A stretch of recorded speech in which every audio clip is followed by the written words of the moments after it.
दुर्गा मैया के हम presented by Ajay recording studio. आप सुन रहे हैं सिंगर कृष्णा कुमार को। दुर्गा मैया के हरभिंडा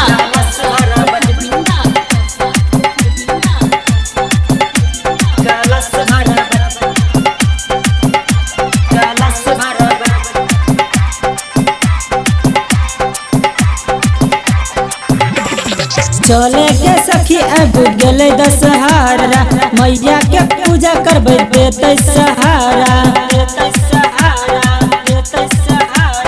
चले के सखी अब गेले दशहरा, मैया के पूजा करबे देते सहारा।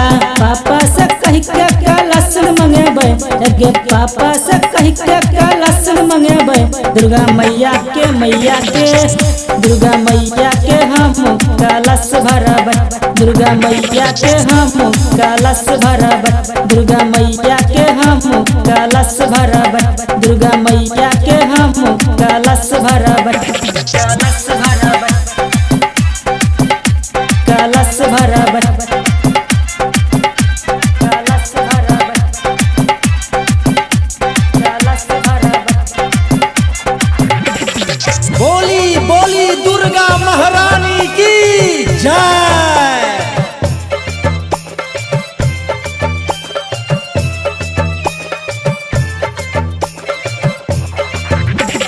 डीजे ओम शंकर परसा हरभिंडा। मैया का एक बारी आहा बच साल में, अबरी तक कलशा उठेबै हर हाल में, उठेबै हर हाल में। मैया का एक बारी आहा बच साल में, अबरी तक कलशा उठेबै हर हाल में। गे रास्ता चले में नहीं लेट करबै, गे रास्ता चले में नहीं लेट करबै। दुर्गा मैया के दुर्गा मैया के हम कलश भरब, दुर्गा मैया के हम कलश भरब, दुर्गा मैया के हम कलश भरब, कलश भरब, कलश भरब, कलश भरब।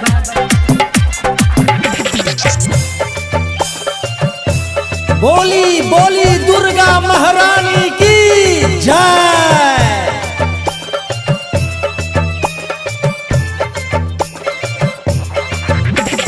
डीजे ओम शंकर परसा हरभिंडा।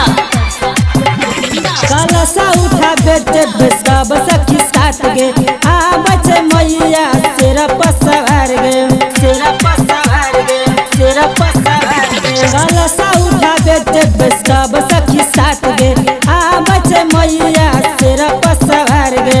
गे राइटर प्रदीप के साथ जइबै, गे गायक कृष्णा के साथ जइबै। दुर्गा मैया के दुर्गा मैया के हम कलश भरब, दुर्गा मैया के हम कलश भरब, दुर्गा मैया के हम कलश भरब।